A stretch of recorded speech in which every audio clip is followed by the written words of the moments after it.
नमस्कार, गुरु मंत्र शो में आपका स्वागत है। मैं हूं विपनेश माथुर। हमारे साथ देश के सबसे बड़े गुरु एस्ट्रो साइंटिस्ट जी वशिष्ठ जी मौजूद हैं। गुरुदेव, आपका बहुत बहुत स्वागत है। खुश दाता सदा सुख। गुरुदेव रोज आपको किसी न किसी परेशानी का हल बताते हैं। जीवन में मार्गदर्शन के साथ ही वो उपाय भी बताते हैं जो आपके लिए वरदान साबित होते हैं। लेकिन क्या आप जानते हैं ये उपाय काम कैसे करते हैं? इन उपायों के पीछे क्या विज्ञान है? आज इसी विषय पर बात करेंगे। राशियों के अनुसार आपके दिन का हाल तो होगा ही, और कौन से विषय होंगे ये भी जान लेते हैं। तांबे के बर्तन आपके कष्टों को कैसे खत्म करते हैं? क्या जल प्रवाह करने से आपकी परेशानियां होती हैं स्वाहा? केसर का तिलक किसके लिए और क्यों जरूरी होता है? दिव्यांगों और कन्याओं को भोजन कराने से क्या लाभ होते हैं? और शो की शुरुआत करने से पहले आपको याद दिला दें, फेसबुक पर गुरु मंत्र पेज को लाइक कीजिए और गुरुदेव से सीधा अपने सवाल कीजिए। आपके सवालों का जवाब जरूर मिलेगा। साथ ही टीवी स्क्रीन पर ईमेल आईडी फ्लैश हो रही है और उस पर मेल कीजिए। आपको शो पर कॉलर बनने का मौका मिलेगा। और अगर आप गुरुदेव से संपर्क करना चाहते हैं तो स्क्रीन पर फ्लैश हो रहे नंबर पर फोन कीजिए। इससे ज्यादा तरीके आपको और कहां मिलेंगे। गुरुदेव, पहला कॉलर लें। इससे पहले आपसे जानना चाहेंगे मेष, वृषभ और मिथुन राशि वालों का आज का दिन का हाल कैसा रहेगा।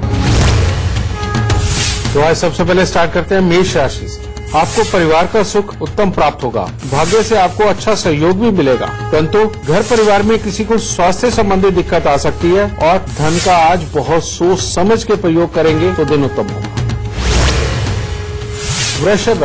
वृषभ राशि वालों के लिए अपने लिए तो दिन बहुत ही उत्तम है। पढ़ने लिखने वाले बच्चे जो हों या खेलकूद में प्रतियोगिता में हिस्सा लेने वाले बच्चे हों, उनके लिए काफी अच्छा सफलता का दिन। और कामकाज भी करने वाले लोगों के लिए अच्छा समय है, परंतु पारिवारिक परिस्थितियां वो अनुकूल न होने के कारण अनबन के योग घर में ही बनने लिखे हैं, इसलिए थोड़ा संयम से काम लें।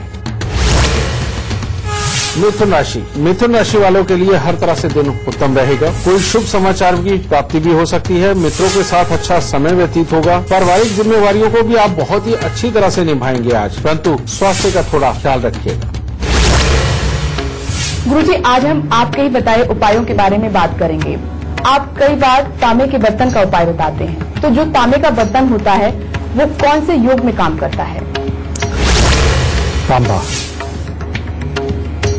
बेटा, ये हमारा जो शरीर है पूरा, इसको हम सूर्य बोलते हैं। सूर्य इसलिए बोलते हैं क्योंकि ये मांस से पूरा कवर है, ना इसके अंदर कुछ जा सकता है ना कुछ बाहर आ सकता है। ठीक है। अब इस ऊपर की स्किन को बनाने के लिए वही गॉड पार्टिकल लगे, और गॉड पार्टिकल का नाम क्या है? शुक्र और बुध। ये दोनों जब आपस में मिलते हैं और मिलकर के जब पुराने होते हैं तो बेटा ये हमारी स्किन डेवलप होती है, और इसको भी हम सूर्य बोलते हैं। अब आप देखो हमारे शरीर के अंदर क्या दौड़ता है सबसे ज्यादा मात्रा में? खून। सूर्य और मंगल का कॉम्बिनेशन एक ऐसा है जो एक दूसरे के बिना बेकार है। और आप जानते हैं कि जिस भी इंसान के शरीर के अंदर हीमोग्लोबिन कम होता है, उसके अंदर काम करने की क्षमताएं अपने आप कम हो जाती है। रोग प्रतिरोधक क्षमताएं उसमें कम हो जाती है। तो तांबा धातु जो है वो इम्यूनिटी को बढ़ाने वाला लिखा है। आप देखिए कि मंदिरों के अंदर भी जो भी बर्तन इस्तेमाल किए जाते हैं परमात्मा का जल के लिए या उनको स्नान के लिए या कुछ भी, उसके अंदर दो धातु मुख्य रूप से इस्तेमाल होती है। कौन सी? एक पीतल, दूसरा तांबा।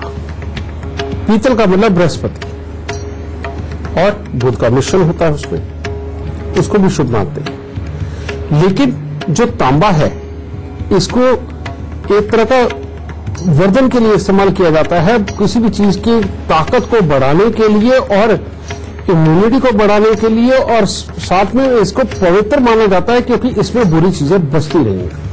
और आपने देखा होगा पिछले बहुत अरसे से एक बात बहुत ज्यादा प्रचलन में है कि रात को तांबे के बर्तन के अंदर पानी रख के सोइए और सुबह वो पिए तो इंसान की इम्यूनिटी बढ़ती है। ठीक है, ये मेन जो धातु है ये है सूर्य और मंगल, क्योंकि सूर्य और मंगल ग्रह ही जन्म कुंडली के अंदर अच्छे हो तो इंसान पूर्ण रूप से स्वस्थ होता है। और जब भी कभी हमें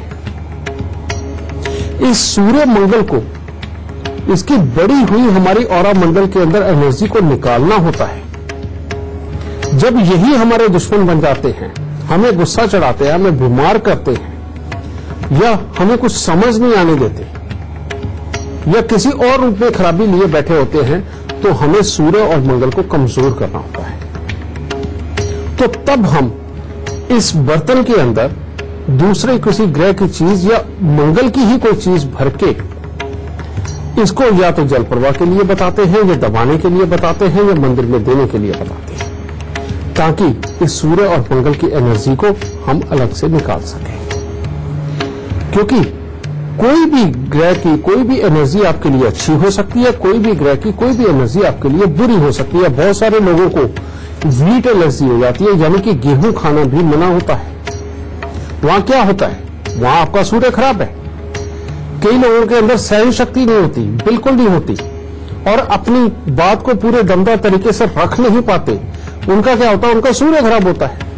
और जब वो किसी ऐसे घर में बैठ जाए जाके जहां पर जाकर के बहुत ही खराबी के हालात देने वाला है वो, तो मजबूरन हमें फिर ये तांबे का इस्तेमाल करना पड़ता है मंगल या सूर्य की एनर्जी को अपने शरीर से दूर करने के लिए, जब वो उस समय के अंदर हमारा नुकसान कर रही होती है। ये धातुएं, अनाज, जितनी भी चीजें, इनके अंदर जो एक ताकत है, वो ताकत दो तरह से काम करती है बेटा। एक तरफ जब हम इनका इस्तेमाल करते हैं तो इनके गुण हमारे अंदर जाते हैं। हमारे अगर इसको पास में रखते हैं, हम अपने शरीर पे लगा के रखते हैं, धारण करते हैं, तो उस गुण को ये बढ़ाती हैं। लेकिन जब हम इसको अपने इन वस्तुओं को अपने शरीर से 7 बार घुमाते हैं तो हमारे ऑरा मंडल के अंदर सेम ग्रह से संबंधित जो एनर्जी है ये उसको एब्जॉर्ब करती है।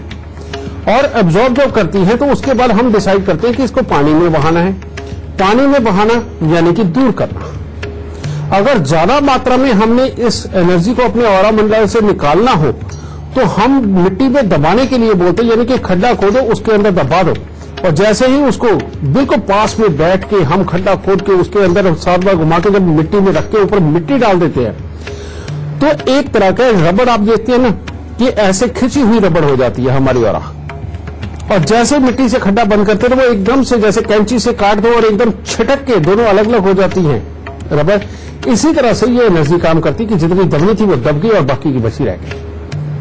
और जब धीरे धीरे करके निकालनी है तो जल प्रवाह करने के लिए बोलते हैं। और मंदिर के अंदर भी रखवाने का जो लॉजिक है बेटा वो भी यही है। वो लॉजिक क्या है कि जब हमने 2 ग्रहों को मिला करके उनसे फायदा उठाना हो, उनको जोड़ना भी हो और उनके दुर्गुण को भी दूर करना हो, तो हम चीजों को मंदिर में रखवाते हैं जिससे कि वो हमारे पास से जाए भी नहीं और जो बुरापन है वो निकल भी जाए। तो ये एक लॉजिक है। इस लॉजिक के आधार पर ही आप सबको उपाय बताते हैं। और ये तांबे की जो धातु है ये मंगल और सूर्य दोनों की कारक होती है। गुरुदेव, बातचीत का सिलसिला भी आगे जारी रखेंगे, लेकिन अभी आपसे जानना चाहेंगे कर्क, सिंह और कन्या राशि वालों का आज का दिन का हाल कैसा रहेगा। कर्क राशि वालों के लिए भी अपने लिए तो हर तरह से उत्तम दिन है। नए कामों की सोच मन में आएगी और आप करेंगे भी, कामयाबी भी है और आपको मान सम्मान में अच्छी वृद्धि भी प्राप्त होगी और परिवार का साथ भी रहेगा। परंतु कोई अशुभ समाचार प्राप्त हो सकता है बाहर से। सिंह राशि वालों को आज अपना कामकाज तो अच्छा बढ़ता हुआ नजर आएगा, उसमें से जो पैसा आना चाहिए वो भी अच्छा प्राप्त होता हुआ महसूस होगा। धार्मिक कार्यों की तरफ भी मन काफी आकर्षित होगा, परंतु धन को लेकर के मानसिक तनाव बढ़ सकता है। कन्या राशि वालों के लिए आज का दिन कोई खास उत्तम नहीं है। परिवार के लोगों के साथ तो समय अच्छा व्यतीत होगा, परंतु आपके ऊपर किसी प्रकार का आरोप लग सकता है। आपको स्वास्थ्य के प्रति भी विशेष सावधानी रखने की आज के दिन आवश्यकता है। गुरुदेव, मेरा अगला सवाल ये है कि कई बार कई चीजों के लिए आप जल प्रवाह के बारे में उपाय बताते हैं, तो इसके पीछे आपसे जानना चाहेंगे कि ज्योतिष विज्ञान क्या है इसके पीछे? इसके पीछे जो सबसे बड़ा ज्योतिष विज्ञान है, मैं वैसे अभी आपको बता के हटाऊं, लेकिन फिर भी अब इसको खुलासा करके बताऊं। आपने पहले फिल्में देखी होंगी कि जो फिल्में पहाड़ी के ऊपर शूट होती थी, जहां बर्फ ही बर्फ होती है, जब कैमरा उनको शूट कर रहा होता तो आप देखते हैं कि एक बॉडी के आसपास एक रेनबो बन जाता है। वो जो रेनबो आसमान में भी बनता है और बॉडी के आसपास में भी बर्फ वाले स्थानों पर बनता है, क्योंकि जो ठंडे प्रदेश है जहां बहुत ज्यादा सर्दी है, यहां पर हमारी जो एनर्जी है, ये जो ऑरा मंडल की एनर्जी है, ये जम जाती है और दिखती भी है। इसका एक और तर्क देता हूं आपको। आप कभी सर्दियों में गार्डन में बैठिए, गार्डन में बैठ के अगर कोई अमरूद का पेड़ लगा हुआ है तो, नहीं तो कोई पीपल का पेड़ है तो, आप उससे थोड़ी दूरी पे बैठिए। जब वो पेड़ धूप में होगा और सर्दियों का वक्त हो, सुबह सुबह का वक्त हो, जब पूरी सर्दी पड़ के हटी है, आप देखेंगे उसमें से ना कुछ व्हाइट कलर के छल्ले आपको ऊपर उड़ के जाते हुए नजर आएंगे। वो है ऑक्सीजन, जमी हुई ऑक्सीजन, और बिल्कुल फ्रेश ऑक्सीजन जो पेड़ अभी निकाल ही रहा है। अगर आप वो लेते हैं तो आपकी वाकई में ऑक्सीजन की कमी की पूर्ति होती है, इसीलिए आप हिल स्टेशन पे जाते हैं। ये चीज इसी तरह से बेटा हमारे ऑरा मंडल के अंदर हर ग्रह से संबंधित एनर्जी ने एक गोल चक्र बनाया हुआ है। जितने ग्रह हैं, यानी कि सूर्य, चंद्र, मंगल, बुध, बृहस्पति, शुक्र, शनि, इन्होंने एक चक्र बनाया और हर किसी का अपना अपना अलग कलर है। यानी कि लाल से मिलते हुए मंगल और सूर्य है, बुध हरा है, चंद्रमा सफेद है और बृहस्पति पीला है, शुक्र थोड़ा सा ग्रेश कलर का है और शनि लगभग काले और नीले रंग में मिला हुआ। तो आप देखोगे रेनबो के अंदर भी तो यही कलर है, यानी कि सातों ग्रह का चक्र यही डिसाइड करता है। जिसके बृहस्पति बहुत स्ट्रांग होते हैं उसके ऑरा के अंदर पीले रंग की एनर्जी बहुत स्ट्रांग होती है, और जिसके मंगल सूर्य स्ट्रांग होते हैं उसके लाल रंग की एनर्जी बहुत स्ट्रांग होती है, जिसके चंद्रमा बहुत प्रबल होते हैं उसकी सफेद रंग की एनर्जी बड़ी स्ट्रांग होती है, और जिसके शुक्र बड़े प्रबल होते हैं वो ग्रे कलर की एनर्जी बड़ी प्रबल होती है, और जिसके शनि बड़े प्रबल होते हैं उसकी काले रंग की या नीले रंग की जो एनर्जी होती है वो बड़ी स्ट्रांग होती है। ठीक है, इसीलिए आप देखते हैं फेसबुक का मालिक वो हमेशा ग्रे टी शर्ट क्यों पहन के रखता है, क्योंकि उसको ये आभास हो गया है कि ग्रे कलर उसका बड़ा स्ट्रांग है। और शायद यही कारण है कि इतनी जल्दी इतने ज्यादा पैसा और इतनी बड़ी सोच वो उसके दिमाग में अपने आप आई, क्योंकि शुक्र जिसका अच्छा होता है, शुक्र से ज्यादा पैसा देने वाला और कोई ग्रह नहीं। हाँ है, राज करने की ताकत सूर्य मंगल दे देते हैं, तो जो बहुत अच्छे तरीके से राज करते हैं और लोगों के ऊपर काबू करके करते हैं बेटा, उनको जो ताकत देता है वो सूर्य मंगल देते हैं।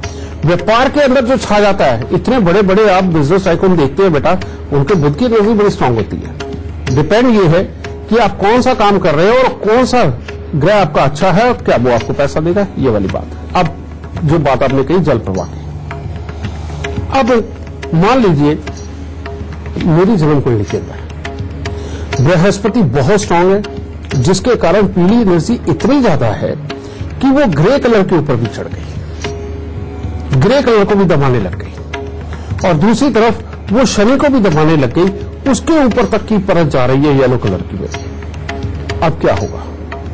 अब ये होगा मेरा शादीशुदा जिंदगी की तरफ रुझान ही नहीं होगा। मैं हर वक्त ज्ञान की बातें करने की सोचूंगा, हर वक्त मेरे एक अंदर इंटरनल फीलिंग ऐसी बन जाएगी कि जब भी कोई बात होगी वो तर्क संगत हो। मैंने अपनी ही अपनी चलानी है, क्योंकि मेरे पीली एनर्जी बड़ी है तो मैंने बड़ा बनने की पूरी कोशिश करनी है। शनि के ऊपर भी चढ़ गई, अब मैं कर्म करने वालों को बेकार बताऊंगा, उनको मैं प्रेफरेंस दूंगा कि हाँ यही लोग अच्छे हैं, क्योंकि मेरी एनर्जी पीली है। अब जिंदगी के अंदर जीने के लिए सुख तो सारे चाहिए होते हैं, इधर ग्रस्त का सुख भी चाहिए, उधर चालाकी का कमाई का सुख भी चाहिए। जो चालाकी और कमाई देते हैं वो शनि देते हैं, और अध्यात्मपन की बातें आपको आत्मिक सात्विकता दे सकते हैं, लेकिन वो बहुत बड़े वाली कमाई नहीं देंगे। तो आपको अगर चालाक बनने की जरूरत है और आपका काम उसी से होना है, तो जब आप कुंडली दिखाने आओगे तो मैं इस चीज को जज करूंगा और मैं आपको कहूंगा कि आप बृहस्पति की पोटली लेकर 43 दिन जल प्रवाह करो। अब बृहस्पति की पोटली में मैं क्या डलवाऊंगा? थोड़ी सी चने की दाल, 5 पीपल के पत्ते, हल्दी की गांठ, मुलट्ठी की गांठ, ये सब कुछ डलवाऊंगा, थोड़ा सा केसर भी डलवा दूंगा और सूरजमुखी का फूल भी डलवा दूंगा। ये सारी चीजें बृहस्पति की। उनको पीले सूती कपड़े में पहनाऊंगा। सूती कपड़े में क्यों डलवाऊंगा? क्योंकि सूती कपड़े के अंदर जो धागे बने होते हैं बहुत हल्का धागा होता है और बड़े आराम से उसके अंदर पड़े सामान के अंदर की ताकत भी इतनी लगती है कि वो हमारी ऑरा मंडल से हमारी येलो एनर्जी को एब्जॉर्ब कर सके, या जिसका भी सामान पड़ा उस ग्रह की एनर्जी को एब्जॉर्ब कर सके। तो उस पोटली को बनाकर जब आपके शरीर से घुमाया जाएगा पूरी तरह से, तो आपके ऑरा मंडल में जो येलो एनर्जी है ज्यादा, उसको वो एब्जॉर्ब करेगा और जब उसे आप पानी में बहाओगे तो उस वक्त में वो बड़े आराम से ऐसे बह के जाने लगेगी और एक लेयर सी लंबी सी रबड़ बन जाएगी आपकी ऑरा की। तो वो इधर से आप पीठ मत के जोड़े, अब जितनी मैक्सिमम हो सके वो चलेगी, ठीक है। उसके बाद में दूसरे दिन, तीसरे दिन, इस तरह से 43 दिन करके जो मैक्सिमम एनर्जी फैली हुई थी येलो कलर की, वो करते करते करते करते अगर मान लो वो इतना चौड़ा पट्टा है तो 43 दिन के अंदर वो इतना सही रह जाएगा, लगभग 1 इंच मोटा है, आधे इंच के करीब। अब वो इतना जब रह जाएगा आपको तब एहसास होने लगेगा, अरे मैं शादीशुदा जिंदगी की तरफ क्यों नहीं रुझान दे रहा था। अब शुक्र की एनर्जी प्रबल हो गई, वो जो ब्लू और ब्लैक कलर की एनर्जी थी वो प्रबल हो गई, तो वहां पर आपको एहसास होने लगेगा नहीं, मुझे शारीरिक सुख की और गृहस्थी की जरूरत है। अपने आप ये सोच बड़ी होने लगेगी क्योंकि वो एनर्जी में ताकत है, वो आपके अंदर के सारे सिस्टम को चलाती है। तो वो शुक्र की एनर्जी ये एहसास दिलाने लगी। अब शनि भी प्रबल हो गए क्योंकि वहां से भी पीली एनर्जी हटी, तो थोड़ी सी चलाकी क्या आएगी, फिर आप बहाने ढूंढने लगोगे कि किस तरह से मैं अपने कौन कौन से रिश्तेदार को मनाऊं कि जो मेरी जल्दी से शादी करा दे, ठीक है, क्योंकि चलाकी का देना ये शनि का काम है। और जब तक बृहस्पति की एनर्जी थी तब तक चलाकी नहीं थी उसको। अब ये चलाकी, ये प्लान करके शादी के लिए तैयारी करना, अपने आप ये गुण बढ़ने लगता है, समझे। तो रजनी सिंपल वे, जो एनर्जी बहुत ज्यादा बढ़ी हुई है 43 दिन का उपाय इमीडिएटली करके उनको हम वो बढ़ी हुई एनर्जी को घटा के बाकी के ग्रहों की एनर्जी को खिला देते हैं जिनको उसने दबाया होता है। और ये एक बात और, ये बहुत अहम बात है, हर इंसान का ऑरा मंडल यानी कि वो जो अपने आसपास आपको रेनबो नजर आता है वो सेम नहीं होता। किसी का रेड कलर यहां होता है, किसी का रेड कलर बीच में होता है, किसी का रेड कलर बिल्कुल साफ लगता होता है और किसी का रेड कलर बिल्कुल पीछे होता है। इसी तरह से कोई भी रंग सबका सेम जगह पे नहीं होता, हमेशा बदली हुई जगह पे होता है। और जिनका लगभग 7 में से 5 ग्रह लगभग सेम में मैच करें या 3 ग्रह सेम मैच करें, और यानी कि ऑरा मंडल के ऊपर जैसे मान लो तीसरे नंबर के ऊपर किसी की लाल रंग की एनर्जी है तो दूसरे की भी तीसरे नंबर के ऊपर लाल एनर्जी हो जाए। मान लो किसी के चौथे नंबर पे येलो एनर्जी है और उसकी भी चौथे नंबर पे येलो एनर्जी बन जाए। किसी के 5वें नंबर के ऊपर ग्रे एनर्जी है और दूसरे के भी किसी के 5वें नंबर पे ग्रे एनर्जी हो। इसको बोलते हैं, जब इस तरह के लोग मिलते हैं ना तो एक दूसरे की ऑरा खींचती है, यानी कि एक दूसरे को इंसान अच्छा लगने लगता है, उसके साथ विचार मिलते हैं। कारण उसके 3 ग्रह या 4 या 5 ग्रह इतने पॉजिटिव है कि जिस तरह की इसकी सोच है उसी तरह की वो सामने वाले की सोच बन रही होती है। लेकिन 100% किसी की मिल जाए तो करोड़ों में कोई ना कोई एक विरला होता है, किसी एक के साथ ही मिलती है, और ज्यादातर के साथ में 3-5 ग्रह वाली एनर्जी तो मिल ही जाती है, ठीक है। तो इसी को कहते हैं अपने विचारों का आदमी मिलना। अब बिल्कुल ही अपोजिट हो, यानी कि इसकी यहां पर पहले नंबर पे रेड एनर्जी है, दूसरे की येलो पे है, और इसी तरह से सारी अलग अलग बैठनी हो, ऐसे आदमी के साथ मिलते इरिटेशन होती है। आदमी का दिल करता है कि उठ के चला जाए, इसके साथ मेरे विचार नहीं मिल सकते, मैं इसको पसंद नहीं करता। ये सारे का सारा खेल एनर्जीज का खेल है और ये स्वभाव हो गया। इसी तरह से उस स्वभाव के अनुसार हमारी आदतें बनती है और आदतों और स्वभाव के साथ हमारे अंदर की वर्किंग कैपेसिटी बनती है और ये सब कुछ मिलकर के डिसाइड करते हैं कि कब हमें कौन सी बीमारी आनी है, किस तरह का स्वभाव आना है, वो खराब होगा या अच्छा होगा। ये सब मिलकर के यही चक्कर बनता रहता है और यहीं से जीवन का सारा तरीका शुरू होता है कि कौन अपना जीवन गुजारेगा कैसे। ठीक है, तो मैंने आपको बताया कि जल प्रवाह करने से हमने ज्यादा से ज्यादा जो एनर्जी है जो दूसरों को डिस्टर्ब कर रही है उसको निकालने के लिए हमें उपाय करना पड़ता है जल प्रवाह का, उस एनर्जी को बहुत कम करने के लिए। अभी वक्त हो गया है छोटे से ब्रेक का, लेकिन ब्रेक पर जाने से पहले जान लीजिए गुरुदेव जी.डी. वशिष्ठ की मुहिम के बारे में। अगर आप पढ़े लिखे बेरोजगार हैं, आप रिटायर हो चुके हैं या आप हाउसवाइफ हैं और पैसा कमाना चाहते हैं तो एस्ट्रो आर्मी से जरूर जुड़ें, जिसमें ऑनलाइन ट्रेनिंग के बाद आप हर महीने लाखों रुपए तक कमा सकते हैं। एस्ट्रो आर्मी में रजिस्ट्रेशन करवाने के लिए नीचे दी जा रही वेबसाइट astroarmy.com पर अभी लॉगिन करें और अपना भविष्य बेहतर बनाएं। बात कर रहे हैं गुरुदेव के बताए उपायों के पीछे छिपे विज्ञान की। ब्रेक के बाद पहला सवाल लें, इससे पहले जान लेते हैं तुला, वृश्चिक और धनु का दिन कैसा रहेगा। तुला राशि वालों के लिए खट्टा मीठा दिन। जो लोग बिल्कुल सीरियसली आज के दिन कोई पढ़ाई लिखाई में या प्रतियोगिता में जाना चाहते हैं उनके लिए अच्छा दिन नहीं है और कामकाज में मन नहीं लगेगा। परंतु अगर आज आप मौज मस्ती में रहना चाहते हैं तो उसमें परिवार का अच्छा सुख और सहयोग भी मिलेगा और शरीर में भी फुर्ती बनी रहेगी। वृश्चिक राशि वालों के लिए आज का दिन सिर्फ कामकाज के अंदर धन लाभ के लिए ही उत्तम है। इसके अलावा अचानक बेवजह की किसी न किसी के साथ में वाद विवाद भी हो सकता है, मानसिक तनाव बढ़ सकता है और इन सबके बीच में गृहस्थ जीवन में भी कोई न कोई कला हो सकती है, तो इसीलिए थोड़ा संयम बना करके रखें। धनु राशि वाले अगर आज के दिन अपने आप को वाद और विवादों से बचाते हैं तो हर तरह से उत्तम दिन होगा। हर तरह से शुभ समाचारों की प्राप्ति होगी, मन में प्रसन्नता देखने को मिलेगी और परिवार के साथ अच्छा समय व्यतीत होगा और कामकाज में भी सफलता प्राप्त होगी। गुरुदेव, आप नाभि, जुबान और माथे पर केसर का तिलक लगाने का उपाय बताते हैं, तो ये जो केसर का तिलक है माथे पर, नाभि पर, जुबान पर लगाने से कष्टों को कैसे हर लेगा, कैसे दूर करेगा? बेटा, हमारे शरीर में बहुत सारे द्वार हैं, जैसे कान हो गया, नाक हो गया, मुंह हो गया या मल द्वार। ये जो द्वार हैं यही कुछ न कुछ बाहर विसर्जन करने के लिए और कुछ न कुछ अंदर ले जाने के लिए। जब हम मां के पेट में होते हैं तो हम कुछ खाते तो है नहीं, तो भोजन हमारे शरीर में जाता है और उससे हम बिल्कुल ग्रो करते हैं, बड़े होते हैं। वो कहां से होता है? नाभि के जरिए। यानी कि ये भी आपका मुंह है जहां से आप ऑक्सीजन भी लेते हैं, जहां से आप खाना भी लेते हैं। दूसरा हमारा मुंह तो है ये जी, और एक जो सबसे अहम, जो जीने के लिए सबसे ज्यादा जरूरी है, वो कौन सी? नासिका जगह है। ठीक है, अब नाक के ऊपर तो तिलक नहीं लगाया जा सकता, ये हमें भी पता है, लेकिन जब भी किसी भी ग्रह की एनर्जी कमजोर पड़ रही हो और हमें उसे बढ़ाना हो तो हम क्या करेंगे?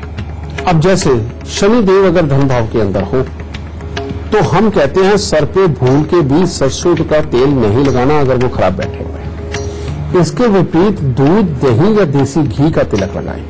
दूध यानी कि चंद्रमा, दही यानी चाहे आप शुक्र मान लीजिए चाहे चंद्र मान लीजिए, ठीक है, और दही शुक्र ही है और देसी घी वो आप चंद्र मानिए, शुक्र मानिए। यानी कि इसके विपरीत सात्विक जो अकल और जोश देने का काम करते हो, हमें धैर्य रखने का काम कर रहे हो, क्योंकि दूसरे घर में शुक्र भी बहुत अच्छा है, चंद्रमा भी बहुत अच्छा है, समझिए। तो हम इनको तिलक लगाने की बात करते हैं जिससे कि नासिका के अंदर इनकी खुशबू बनी रहे और हमारा दिमाग धैर्य रहे। और जब बृहस्पति बहुत ज्यादा मात्रा में हमारे शरीर के अंदर होता है, क्योंकि हर वक्त श्वास जो हम लेते हैं पूरे शरीर के अंदर अगर ऑक्सीजन प्रॉपर मात्रा में जाती है तो हम पूरी तरह स्वस्थ हैं, याद रखने की ताकत बहुत अच्छी है, हमारे पास ज्ञान है, वर्किंग पूरी अच्छी कर सकते हैं और हर तरह का धैर्य हमारे अंदर होता है। और डॉक्टर भी क्या बोलते हैं कि आपकी अगर कोई नस ब्लॉक हो गई, उसके अंदर मल जमा हो गया, किसी तरह के भी द्वार बंद हो गया, तो शरीर का कोई भी हिस्सा रुक सकता है, ये बिल्कुल सच है। लेकिन एक बात एस्ट्रोलॉजिकली बहुत देर से ये दुनिया जानती है कि अगर हम जो बृहस्पति की चीजें हैं वो खाते रहेंगे, जैसे हल्दी, केसर, चने की दाल, समझे, इन चीजों का अगर हम प्रयोग करेंगे तो ऑक्सीजन की कमी हमारे शरीर के अंदर हो ही नहीं सकती। घोड़ा क्या खाता है बेटा? चने, लेकिन चने के अंदर ही तो चने की दाल होती है। घोड़ा इसीलिए घोड़ा है, उसका पसंदीदा खाना भी वो इसीलिए है क्योंकि उसके अंदर चने की दाल है। अब घोड़ा जितनी ज्यादा ऑक्सीजन अपने अंदर डालता है, यानी कि चने की दाल डालता है, उतना ही वो स्ट्रांग होता है। आप देखो वो कितना भागता है, कितना हाफता है, लेकिन थकता नहीं। इसी तरह से अगर आपने अपने बच्चों को भी घोड़ा बनाना है और वो ना थके, बहुत अच्छी सोच हो, हर तरह की वर्किंग कर सके, उनके अंदर आलस ना हो, अपने बच्चों को रोज इन तीनों द्वारों का ज्ञान करवाइए। रोज नाभि, जुबान और माथे के ऊपर केसर का तिलक लगाइए। ऑक्सीजन लेवल इनका पूरा बड़ा रहेगा। जो खाने में यहां से भी गया, यहां से भी, नाभि से भी धीरे धीरे करके अंदर ही जाता है। भले ये द्वार बंद है लेकिन ये फिर भी अंदर जाता है यहां से, ठीक है। और नासिका से सूं के अंदर जाता है। जब माथे पे लगा होता है तिलक तो वो सूं के अंदर जाता है। जब ये जाता है बेटा तो तब बृहस्पति से संबंधित ज्ञान हमारा अपने आप बढ़ता है। हमारे शरीर के अंदर ऑक्सीजन की कमी के कारण जो प्रॉब्लमें पैदा होनी होती उनको बिल्कुल नहीं होने देता, क्योंकि जब केसर भी अंदर हमारे जाता है तो वो भी बहुत सारी ऑक्सीजन का एक बंडल बना के अंदर रख लेता है जब तक केसर अंदर होता है, और बाद में उसे डिस्चार्ज करता है हमारी बॉडी के अंदर ही। तो खून के प्रवाह को वो पूरा बना करके रखता है, जिसके कारण कहीं पर भी ब्लॉकेज नहीं बनता। गुरुदेव, बातचीत का सिलसिला आगे भी जारी रखेंगे, लेकिन अभी आपसे जानना चाहेंगे मकर, कुंभ और मीन राशि वालों का आज का दिन का हाल कैसा रहेगा। मकर राशि वालों के लिए भी आज का दिन कुछ खास उत्तम नहीं है। अगर आज आप अपने कामकाज पर रहते हैं तो उसके लिए तो दिन उत्तम है, परंतु स्वास्थ्य में भी थोड़ा बहुत कुछ ऊपर नीचे हो सकता है। और परीक्षा प्रतियोगिता के परिणाम अपने अनुकूल न रहने का दिन है। और यात्राओं में खास तौर पे आज अपने आप को बचा करके रखें, यानी कि यात्रा पे ना जाएं, क्योंकि अनहोनी घटना घटित हो सकती है। कुंभ राशि वालों के लिए आज का दिन बहुत ही बुरा है। इसीलिए अगर हो सके तो आज के दिन अपने आप को हर तरह के विवाद से अगर आप दूर रख करके परमात्मा की शरण में रहते हैं और घर पे वक्त बिताते तो आपके लिए उत्तम रहेगा। कोई आरोप लग सकता है, आर्थिक परेशानियां भी बढ़ सकती है, इसीलिए भरोसे वाले लोगों के साथ ही सिर्फ पैसे का लेन देन करें तो आपके लिए उत्तम होगा। मीन राशि वालों के लिए दिन बहुत ही उत्तम है। परिवार की तरफ से हर तरह का सुख और सहयोग प्राप्त होगा। आप अपनी जिम्मेवारियों को बहुत ही अच्छे तरीके से निभाने में सफल होंगे और आप जो भी कार्य करेंगे उसमें सफलता मिलेगी और अच्छी यात्राओं के लिए भी समय अच्छा है। गुरुदेव, मेरा अगला सवाल, ये बात तो सभी जानते हैं कि जो असहाय हैं, कमजोर हैं, उनकी मदद करनी चाहिए, लेकिन आप दिव्यांगों और कन्याओं को भोजन कराने की बात करते हैं, उपाय बताते हैं, तो इसके पीछे कारण क्या है? बेटा आप देखिए कि जहां जिस तरह का कोई इंसान रहता है उसके घर से वैसी ही खुशबू आती है। अगर आप किसी पंडित जी के घर पे चले जाएं तो वहां आपको हींग की, देसी घी की खुशबू आम मिलेगी। वहां का आपका मूड अलग बन जाएगा। आप किसी बहुत ही बड़े बिजनेसमैन के घर पे चले जाइए, आपको वहां पर अलग अलग तरह के परफ्यूम की खुशबू आ रही होगी। वहां आपका माहौल और मूड दूसरा ही बन जाएगा। आप कहीं पर भी ऐसे किसी जगह पे चले जाइए जहां चमड़े का काम हो रहा है, वहां उस तरह की स्मेल आ रही होगी और वहां मूड उस तरह का होगा। ठीक इसी तरह से बेटा ये एनर्जी चक्र हो जाता है। जिस प्रकार के लोग जहां रहते हैं, जिस प्रकार के जीव जंतु जहां पे रहते हैं, वहां पर उसकी खास तौर पे एनर्जी होती है। हम जब दृष्टिहीन दिव्यांग को खाना खिलाने की बात करते हैं और ये साथ में कहते हैं कि 10 यानी कि जहां पर उनकी भरपूर मात्रा।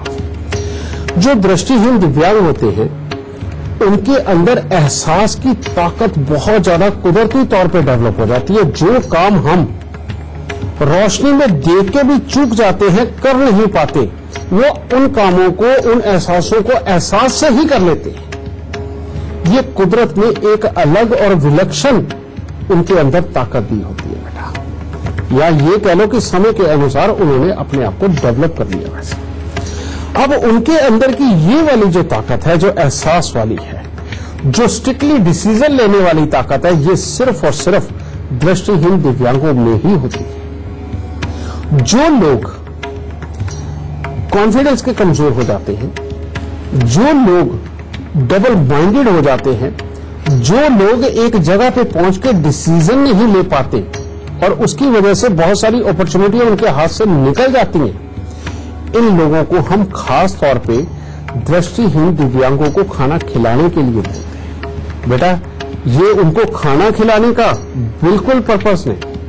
पर्पस है कि उनकी झोली में, उनके शरीर में, उनके आसपास में, उनके ऑरा में जो एक स्पेशल ताकत डेवलप हुई है, उसको आपको लाने को कहा जाता है।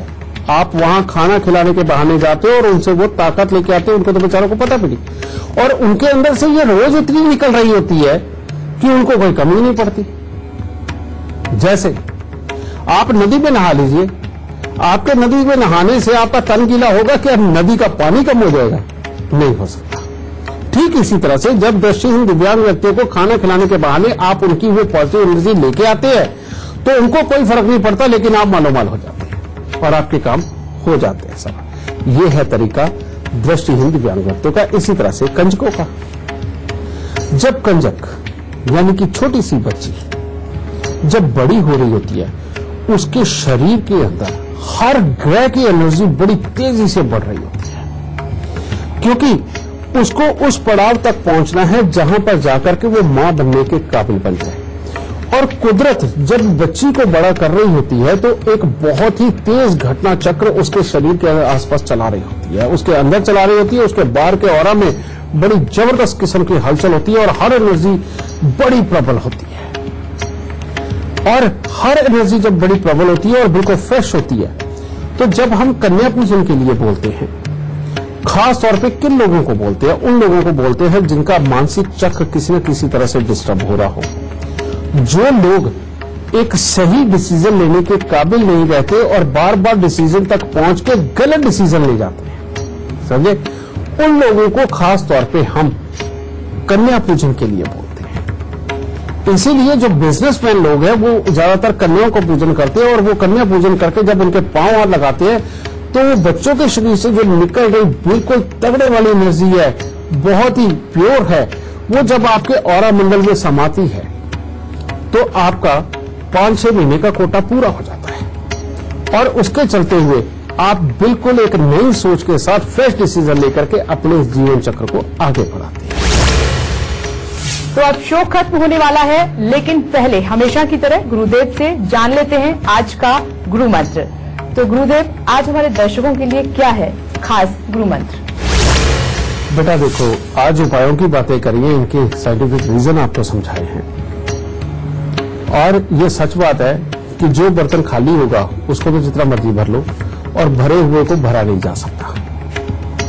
ये बात सत्य है और इसीलिए जो मानने वाले हैं वो बहुत जल्दी मान जाएंगे, क्योंकि तर्क मानने वाले दुनिया में हैं, वो लेते हैं, और जो नहीं मानने वाले वो हर चीज में कमी निकाल देते हैं। तो मैं आज आपको गुरु मंत्र भी इसी के ऊपर दूंगा, और वो क्या है?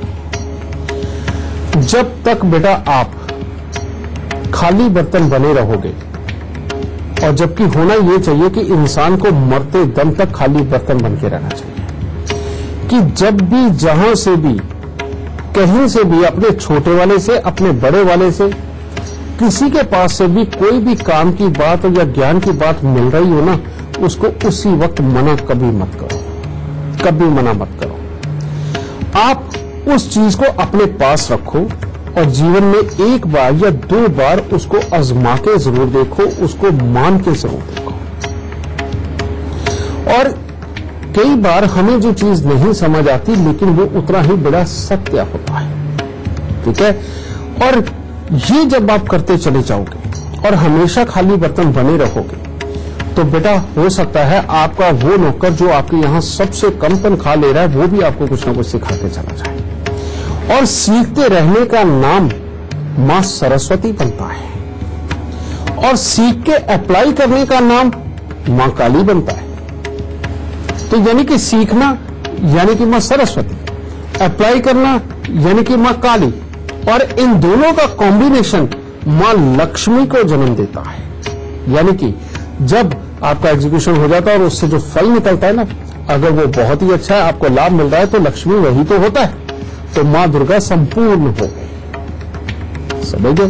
तो इसीलिए मां सरस्वती का अनुसरण करते हुए अपने सीखने की भावना को हमेशा जागृत रखो, ये बर्तन खाली रखो और सीख के अपने पास ही नहीं रखना, इसको आजमा के भी देखो। मां काली का रूप तब आपके अंदर पैदा होगा और इससे मां लक्ष्मी यानी कि एक फ्रूटफुल रिजल्ट निकलेगा जो आपको समृद्ध बनाएगा और इन तीनों का कॉम्बिनेशन आपको संपूर्ण दुर्गा के रूप का एहसास कराएगा, जिसके पास ताकत भी है, ज्ञान भी है और जिसके पास हिम्मत भी है और जिसके पास समृद्धि। तो मां दुर्गा का नाम समृद्धि। तो अपनी मां दुर्गा का स्वरूप ये याद रखे, अपने जीवन को अच्छा करते चले जाओ बेटा, तब जीवन धन्य और संपन्न होगा। तो आज का शो देखने के बाद आप गुरुदेव के बताए उपायों को न सिर्फ आप आंख बंद करके भरोसा करेंगे, बल्कि इन उपायों के पीछे के विज्ञान को भी समझेंगे। आशा करते हैं कि गुरुदेव के बताए ये उपाय आपका जीवन जरूर बदल देंगे। आज के लिए सिर्फ इतना ही। गुरुदेव, आपका बहुत बहुत धन्यवाद। माता रानी सबको सुखी रखे, खुशियां बख्शे।